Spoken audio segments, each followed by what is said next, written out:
Well, it's time for us now to do something I think actually rather difficult, even with the collective brain power of myself and Andy and Kevin, and that is to look forward to a couple of months' time when the next transfer window opens in Europe. The newspapers and radio stations and certainly television channels are absolutely full of speculation about some of the most important and, on the paper at least, expensive players in world football, and where they're going to be plying their trade next season. I'll give you an example of some of them. Harry Kane, but they have asked my permission if I can say this. Yeah, of course, Harry Kane is obviously always going to be a person who people are interested in because he's one of the great strikers in the world. Erling Haaland, we've seen him, his father rather, and his agent trolling around Europe, trying to see what kind of deal they can get together. Jadon Sancho is another person who's been talked about as possibly being on the move. Kylian Mbappe has not signed a new contract yet at Paris, and so on and so on and so on. Andy, it is hard because we're not financial experts, but we have been being told for the past, it's getting over a year now, isn't it, that the pandemic will cripple, at least in the short term, the finances of football clubs. We also keep getting told that the Spanish giants are themselves already saddled with huge debts, and so on and so on. What can we look forward to in the summer transfer window?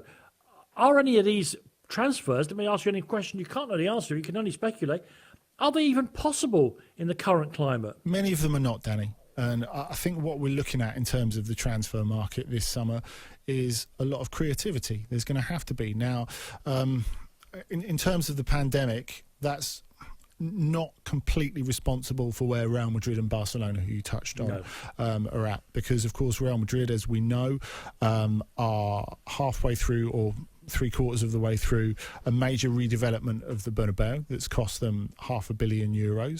Also, they've had some big signings that haven't come off, and while we've talked about the excellence of Zinedine Zidane's coaching, part of him leaning on older players is he's not really managed to assimilate a lot of the expensive signings, and they have made expensive signings like Eder Militao, Eden Hazard, Odriozola, who ended up playing at right back last night, even though Zidane doesn't fancy him at all.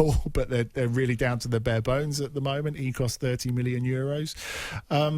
So that's where they are at the moment. Of course, their poor dealings in the transfer market have been completely overshadowed by what's happened at Barcelona.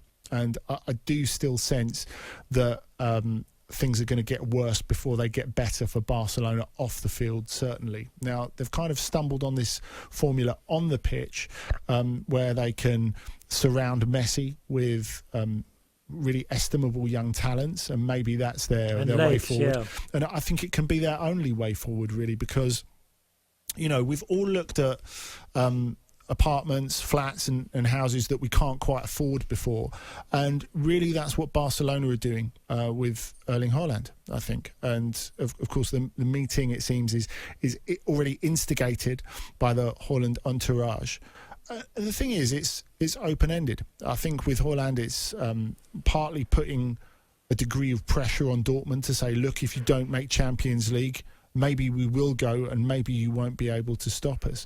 But it's an interesting strategy because, of course, it's a strategy that Mino Raiola and Alf Inge, Erling's father, have employed before. It's what they did before he signed for Salzburg and before he signed for Dortmund, and that they went round and talked to other suitors.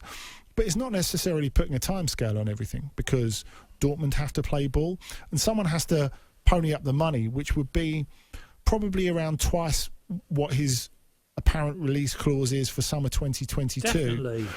If he was to go this summer. So immediately that shrinks the possible landing spots. And I think going backwards, if we're talking about Leo Messi, that's what closes windows for him as well. Now, of course, Haaland, in many ways, we don't know the player that he's going to become. We think it's going to be pretty fantastic because he's already absolutely essential and really at the top of his game. But in terms of landing spots for Messi, it's very, very difficult to do. I think you look at 33 years of age, the cost involved. I think he is in a position where he talks himself into staying at Barcelona. And, the lack of financial flexibility elsewhere, it's tough enough for him to find a landing spot at the best of times. At the moment, and we'll come to Paris in a minute and their efforts to re-sign Kylian Mbappe and Neymar, if they do re-sign those two, then Messi is absolutely impossible, and he's left with very few choices. In terms of Haaland, on the Dortmund side of things, they're saying publicly, they're saying privately that they are sticking to the plan. And the plan was for him to stay until 2022, when his release clause kicks in, 75 million euros. So that's their part of the deal, in the sense that they didn't want to price him out of a future move. They were happy to work with him on that. But they don't want him to go this summer, because if they do miss out on the Champions League this summer, it is absolutely critical that they then return to the Champions League the following season. And the best way of them doing that is to keep one of the world's best young players. And so they do not want to let him go. I don't think they're in a position where they would have to sell him if they miss out on the Champions League. I think they've crunched the numbers, and I think that they can still get through, and they won't have to suddenly make that money. And so it's a similar situation to the Jadon Sancho one, because they had a price in mind for Jadon Sancho last summer. Nobody matched it, including Manchester United, and so he stayed. They have a price in mind for Erling Haaland this summer, which is 150 million euros. That's what we believe it to be, as Andy alluded to there. And if nobody matches that, and I'm not sure they will, then he stays. There are similarities, but it's not the same situation, is it? In that Jadon Sancho never threw his toys out the pram and demanded to leave Dortmund. Whereas I think the thing is, with Haaland, there's at least a passive-aggressive hint of, I don't want to play Europa League. Now, it depends how far he wants to take that, but Dortmund definitely have to convince him that it's worth his while to stay on without Champions League football, which is tough to do. But let's remember, we had a similar situation with Ousmane Dembele, and they managed to get a pretty good fee out of Barcelona for him. Yeah. So they've danced this dance before. But they also said they weren't going to sell at the beginning of that. That's true. But then 108 million euros or whatever the overall package was in the end. Well, it looks even better now, doesn't it? Twisted the arm. So look, there's loads of players that you can make an argument why they might want to, in a normal world, to move on. Romelu Lukaku, because Inter are running out of money. Alvaro Morata, because Juve can't afford his wages, and all of that. But are we going to see, for the first time in a long time, and it's a word I'm sure football agents will not like, are they going to be players at the upper echelons of European football who are trapped at their football clubs? Yeah, I think so. And I think there are degrees of trapped. Those who can't get a move, and those who consider that it's maybe not the right time for a move. And I think one of those perhaps could be Kylian Mbappe, because Paris have always been publicly confident that they're going to re-sign him. I know there are nerves there, because he's given them nowhere near the commitment that they want at this stage. They're still expecting to sign Neymar, primarily because no one else can afford to pay him, which I think is a huge part of it. Now, Kylian Mbappe has always been pretty straightforward, and he's a clever guy who chooses his words very, very carefully. He's always said it's not about money.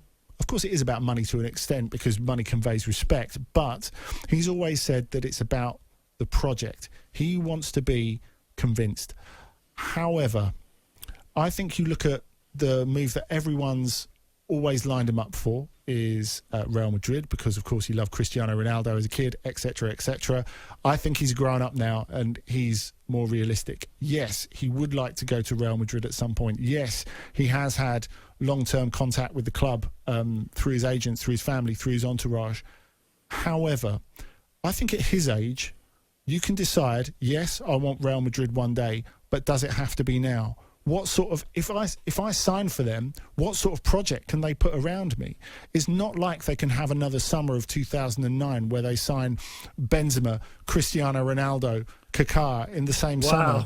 You know, what will it be? Him and a few odds and bits? If he really wants a project, maybe Real Madrid now is not quite it. It's interesting you mentioned Lukaku, because I think sometimes in this country we're guilty of falling into the trap of thinking the Premier League is the absolute be-all and end-all, and a player would be mad not to want to play in the Premier League. And, of course, somebody like Lukaku would jump at the chance coming back to the Premier League. Why?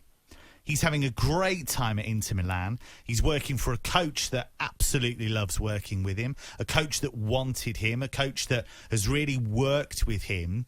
And I know the logical step, because of the problems with Inter's ownership and the money issues they potentially have, the logical step is, well, you flog your most saleable asset, and that's Lukaku. I'm not sure that necessarily follows. And you listen to all of the public statements he makes, they're all about him enjoying his life in Italy, enjoying the fact that he feels fitter than he has for a long time, enjoying the fact that he's, notched at least 20 goals in back-to-back seasons in Serie A. He's got a Champions League campaign to look forward to with Inter. They're going to win the Scudetto. And so I think the assumption that he would jump at the chance to come back to the Premier League is probably wide of the mark. And obviously I'll be sacked by the station if I don't ask you the question. With his 3.5 years still left on his contract and Daniel Levy in the back seat of the car, what are the chances of Harry Kane, if he decided that he wanted to move on, getting such a move, Andy? It's a lot of money to ask. The sort of money that they would want to sell him, before we even get to signing on fees and wages, it's an awful lot. Then you look at small injuries that have started to accumulate for Harry Kane, which is completely normal and consistent with the amount of football, the amount of high intensity football that he's played over the last little while. I don't see how there's anyone outside the Premier League who can afford him. I just don't see that as possible. As we've already said, Paris Saint-Germain's priorities are elsewhere. I saw a hilarious headline in, I think it was El Mundo Deportivo, about 10 days ago, where they're obviously still basking in the glory of Erling Haaland's representatives paying a visit, and they had a big picture of Harry Kane saying, "Plan B is expensive too." And I thought, well, one, I don't think I'd be that happy if I was him being described as the Plan B. Two, there's no way you can afford either of them.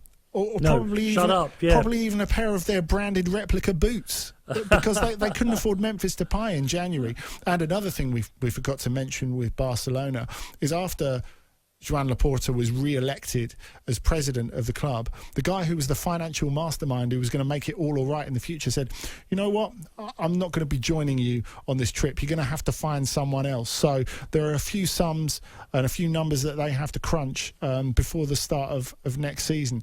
I think it's incredibly difficult to find somewhere for Harry Kane to arrive. And also, of course, Manchester City have been mentioned. If they were to pay, what would he cost? I don't know. Not much south of 200 million, if at all. That's not a Manchester City transfer. Their transfers tend to have more in common with Bayern Munich, who pay similar fees, I think, by comparison, if you count the Bundesliga Premier League difference, and massive wages. And so for me, that is why Erling Haaland in 2022 at the buyout clause is a far more Manchester City signing than Harry Kane.